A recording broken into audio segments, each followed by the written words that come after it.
Olá, hoje a gente mergulha em Ezequiel, capítulo 45. Olá, um capítulo fascinante, né? Sim, ele descreve uma visão bem detalhada de como a terra seria dividida, organizada. E não só a terra, né? Fala de regras para liderança, rituais sagrados. É uma reestruturação geral. Exato. Uma transição para uma nova ordem, parece. Bom, vamos dar uma olhada nisso. A primeira coisa que salta aos olhos é uma parte da terra separada chamada sagrada, para o Senhor. Isso. E com medidas bem precisas: 25 mil côvados de comprimento por 20 mil de largura. O côvado, para quem não lembra, era uma medida antiga, mais ou menos meio metro. 25 mil por 20 mil é uma área enorme. Gigante.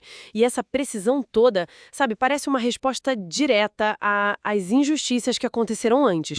Como se Deus estivesse dizendo: aqui, neste espaço, as minhas regras valem.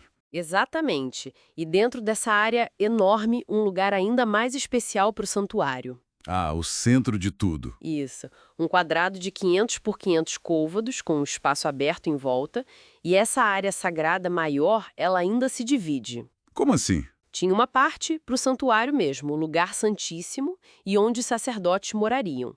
E uma outra parte separada para os levitas, que eram os auxiliares no templo, sabe? Com as cidades deles ali. Entendi. É quase um mapa da santidade do serviço a Deus. Perfeito, uma geografia sagrada. E aí, colada nessa área sagrada, vem a cidade. 5 mil por 25 mil côvados. Isso. E essa parte era para todo mundo, para toda a casa de Israel, não era só dos sacerdotes ou levitas. E o líder, o príncipe, onde ele entra nessa história? Ah, o príncipe. Ele recebe terras, sim, dos dois lados dessa faixa central, da área sagrada e da cidade. Mas tem um ponto-chave aí, né? Uma promessa sobre eles. Fundamental. A promessa, ou melhor, a ordem. Os príncipes não deveriam mais oprimir o povo. Chega de exploração. Nossa, isso é forte.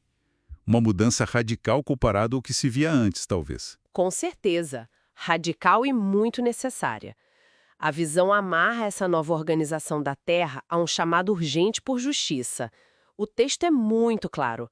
Basta, príncipes de Israel, parem com a violência, com a opressão. Façam o que é direito e justo. Parem de roubar a terra do meu povo. É um grito, né? Um grito por justiça. E não fica só no discurso, pelo visto. De jeito nenhum. A coisa vai para o lado prático. Exige honestidade total, balanças justas, medidas de secos como o efa e de líquidos, o bato, todas precisas. Padronização para evitar roubo no dia a dia. Exato. O homer como padrão e até as moedas, tipo o ciclo, que valia 20 geras, e a mina, 60 ciclos. Espera, como assim 60 ciclos? Ele detalha 20 ciclos mais 25 mais 15. Um jeito de garantir que a conta fosse clara, talvez para evitar manipulação. Mostra que a ordem de Deus entra nos detalhes da economia. Quer dizer, então, que organizar a terra e buscar justiça social são a mesma coisa nessa visão? Totalmente ligados, intimamente ligados. Não dá para separar. E o povo? Como ele participa disso tudo, além de ter a garantia da sua terra? Boa pergunta. A participação vem por meio de contribuições, coisas específicas para o príncipe. Tipo impostos? Não exatamente. Era uma porção do trigo, da cevada, do azeite e uma ovelha de cada rebanho de 200. Uma parte pequena, na verdade. E para que serviam essas contribuições? Olha que interessante. O propósito era religioso. Era para fornecer o material para as ofertas. Ofertas de cereal, holocaustos, que eram os sacrifícios queimados totalmente, e também as ofertas de comunhão, aquelas refeições partilhadas na presença de Deus. Tudo isso para fazer expiação. Expiação. Para consertar a relação com Deus, né? Manter a comunidade em paz com Ele. Exatamente. Restaurar e manter essa conexão. Então o príncipe, ele não era só um governante, tipo, político. Ele tinha um pé bem firme no culto. Exato. Um papel centralíssimo. Ele era o responsável por prover o necessário para os rituais em nome de toda a nação. Nas festas, nas luas novas, nos sábados, era ele quem garantia as ofertas pelo pecado, os holocaustos, tudo para a expiação de Israel. Que responsabilidade, hein? Muita. O capítulo até descreve rituais de purificação do santuário.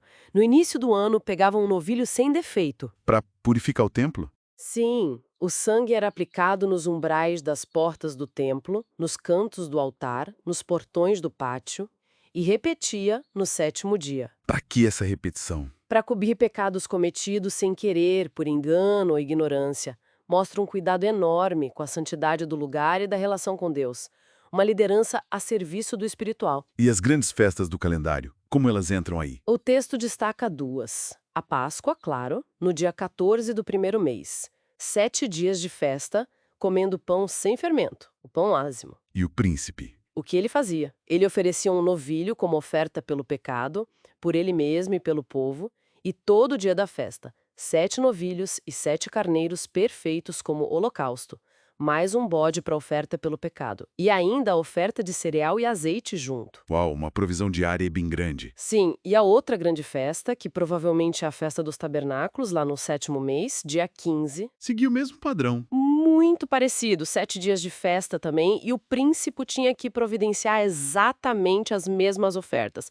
Holocaustos, ofertas pelo pecado de cereal, de azeite. Isso reforça mesmo a ideia da responsabilidade contínua dele, né? Sustentar a adoração o ano todo. Exatamente, o ciclo de adoração dependia dessa provisão da liderança. Então, resumindo, o que a gente pode tirar de mais importante dessa visão toda de Ezequiel 45 é um plano muito detalhado, né? Para colocar ordem na casa. É um plano poderoso para restaurar tudo. Ligando a terra, a liderança justa, o culto correto, é quase um projeto de sociedade ideal baseada em Deus. Uma teocracia organizada. Sim, é uma visão que amarra o físico, o ético e o religioso de um jeito muito concreto. E nos deixa pensando, né? Como essa insistência toda em medidas justas, na responsabilidade do líder de cuidar do bem-estar espiritual e material do povo, e na própria ideia de um espaço físico ordenado por princípios divinos. Como isso pode nos fazer refletir sobre governo, justiça e fé hoje. Mesmo em mundos tão diferentes do de Ezequiel. Exato. A busca por equidade, por uma liderança que sirva de verdade, parece que é algo que não muda, né? Fica aí a pergunta para a gente pensar.